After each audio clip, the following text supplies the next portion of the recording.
முதல்ல என்னுடைய மகனுக்கு பிறகு எந்த காரியம் ஆரம்பிச்சாலும் என்னுடைய மகனை கூப்பிட்டு அப்ப என்ன பண்றது யாரு எல்லாத்துக்கும் ஆதி கடவுள் சொல்றார்.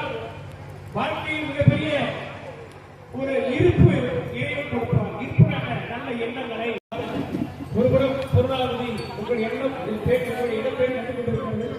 ஒருபுறம் கோமாதா பசுபூஜை நடந்து கொண்டிருக்கிறது.